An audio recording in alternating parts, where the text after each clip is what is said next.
Skupina sa považuje za veľkú rodinu. Celá komunita sa stretáva na spoločných oslavách.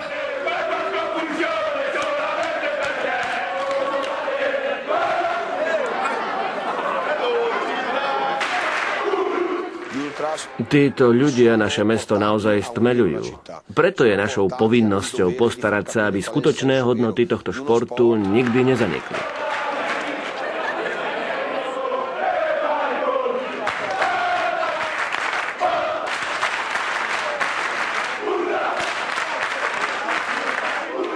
Ako sa však dokáže duch komunity zmieriť s násilím fanúšikovských skupín?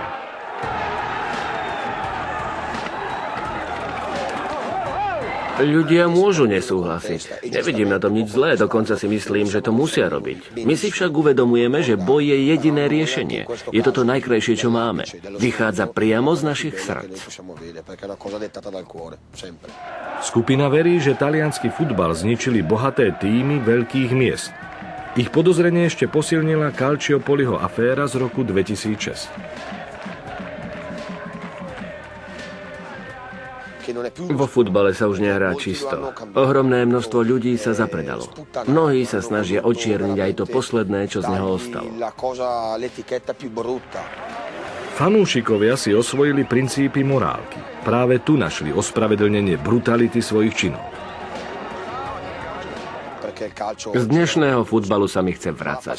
Niektorí z nás však stále uchovávajú tie pravé city. Kým dýchame, postaráme sa, aby pravé ideály tohto boja nezanikli. Svetí však účel prostriedky? Ktokoľvek sa môže považovať za výnimočného a jedinečného. Jeho činy by však mali futbalu priniesť niečo pozitívne.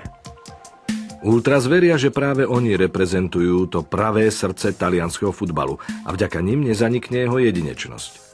Jasne sa to prejaví v Ríme, kde sa v zápase tradičných rivalov predstavia pred očami celého sveta aj miestni fanúšikovia. Denis smeruje do hlavného mesta, aby sa osobne zúčastnil na jednom z najväčších zápasov talianskeho futbalového roka. Rímskeho derby. Lazio proti AS. Mám jeden z najvzácnejších lístkov v meste.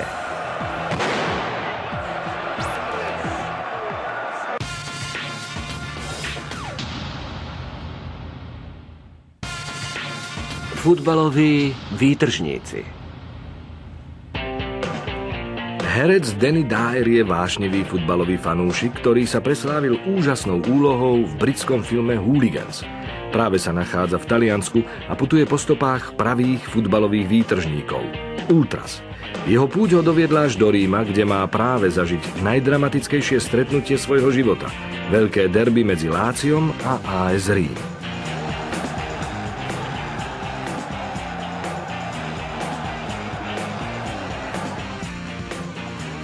Mesto je plné futbalových vášní.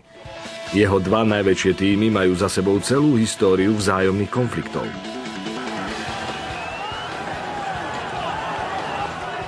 AS je tradičným tímom pracujúcich. Základ fanúšikovskej základne Lácia tvoria príslušníci strednej vrstvy z predmestí. Na Stadio Olimpico, futbalovom stánku, o ktorý sa spolu delia, dochádza už 10 ročia k potýčkam oboch táborov.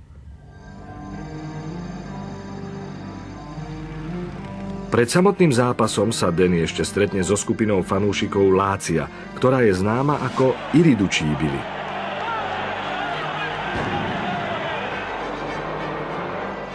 Založili ju v roku 1987 a dnes má vyše 6 000 členov, ktorí sa hlásia k pravici.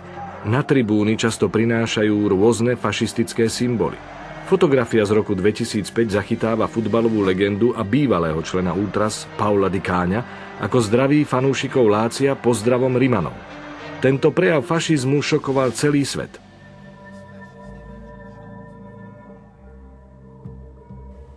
Práve Irriducibili je tou najslávnejšou talianskou skupinou Ultras vo svete. Vyslúžili si to svojou kontroverznosťou, no nie len v rámci politických názorov. Stali sa akousi značkou, tovarom, ktorý sa predáva lepšie a prináša vyššiu popularitu než samotný futbalový klub. Práve to pobúrilo ostatné skupiny, ktoré ich obviňujú z toho, že sa zapredali. Existuje mnoho skupín, ktoré sa pokúšajú predať aspoň prvých 400 šálov. O tom by to nemalo byť. V prvom rade by mali brániť vlastné farby. Denny sa chcel stretnúť s predstaviteľmi skupiny Irriducibili, no niekoľko týždňov pred jeho príchodom ich pozatýkali.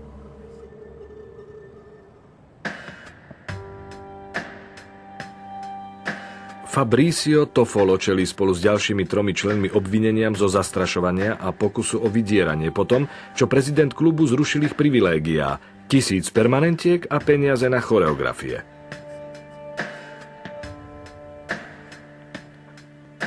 Pred derby hovorili ľudia o zatýkaní, no na jednom mieste sa naozaj nehovorilo o ničom inom.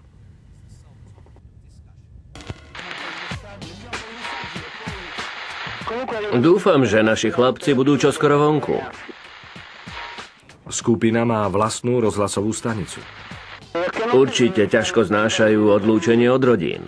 Nazýva sa Hlas Severnej tribúny a pomenovali ju podľa sektoru Lácia na Stadio Olimpico. Vysielanie stanice pokrýva celé mesto. A na jeho vlnách sa vám prihovára Gianluca Trione. Irriducibili. Táto skupina sa nikdy nevzdáva. Nik ich nezastaví.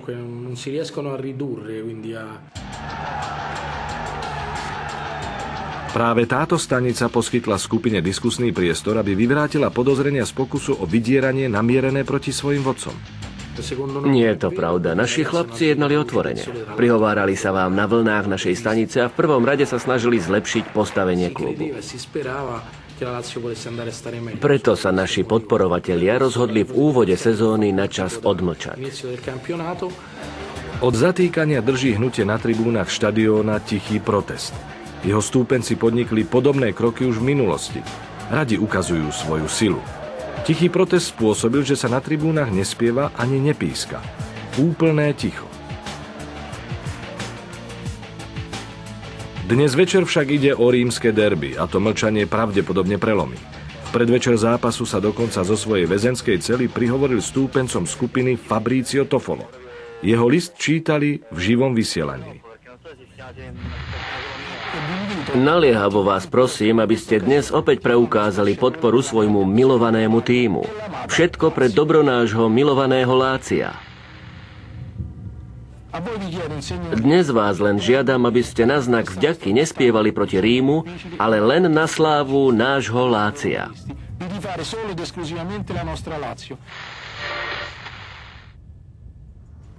Fanúšikovia Lácia dostali svoje príkazy. Už o niekoľko hodín sa Denny ocitne v centre diania.